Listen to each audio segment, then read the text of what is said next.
Marshall dit Teach ou encore Barbe Noire. Êtes-vous sûr de bien le connaître?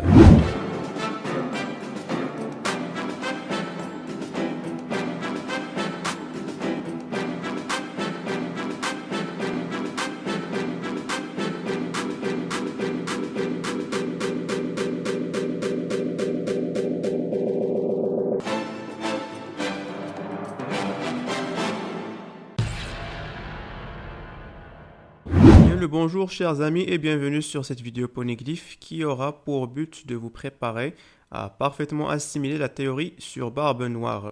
Et oui, il s'agit de la première vidéo poneglyph histoire sur la star des chapitres récents où nous allons voir en gros plan les aventures de Monsieur Teach qui font les mésaventures des autres. Pour les nouveaux venus, je t'invite à rejoindre la Morgan Channel en t'abonnant à la chaîne tout de suite ou si tu préfères jusqu'à la fin du poneglyph. L'important, c'est de ne pas rater la théorie qui suit. Ne nous attardons pas trop et passons aux choses sérieuses. Teach est un enfant qui s'est autoproclamé être orphelin et ne pas avoir de foyer. Il demanda donc à Barbe Blanche de rejoindre son équipage et ce dernier accepta sans trop broncher. Plus tard, il participa aux nombreuses batailles de l'équipage de Barbe Blanche, celles contre Roger y compris. Il portait une griffe au bras tout au long du voyage, celle-ci est à tous les coups responsable de la blessure qu'a Shanks sur son œil. D'ailleurs, je te conseille vivement d'aller voir le Poneglyph Theory sur le combat de Shanks contre Teach et la cause principale de la perte de son bras gauche. Plus tard, l'un des commandants nommé Tatch mit la main sur un fruit du démon et Teach le connaissait grâce à l'encyclopédie des fruits du démon.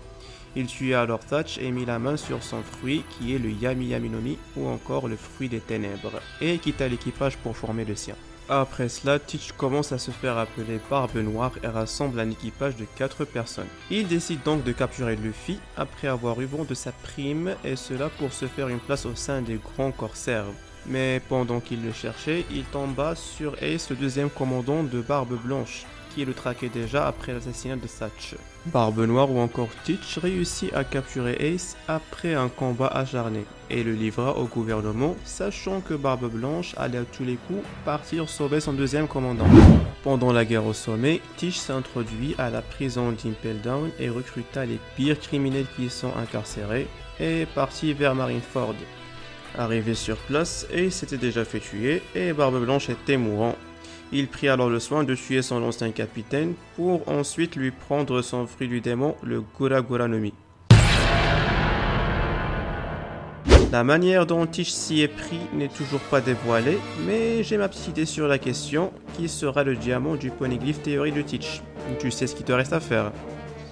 On continue après la guerre, Teach connaissant par cœur le territoire de Barbe Blanche, gagna en renommée et en puissance pour enfin devenir l'un des 4 empereurs. On l'a vu rarement à l'action depuis, mais on sait qu'il s'est construit un QG sur l'île de la Ruche, qui s'appelle aussi le paradis des pirates. Le passe-temps actuel de Teach est la recherche des détenteurs de fruits du démon les plus puissants, ainsi que les plus utiles pour faire de son équipage le plus puissant. Après les événements d'Onigashima, Teach s'est mis à bouger. Il essaya donc de choper le pouvoir de bois en coque, mais dut y renoncer à cause de Rayleigh et le SSG. Et il s'attaqua actuellement à Trafalgar Law pour lui prendre ses poneglyphes.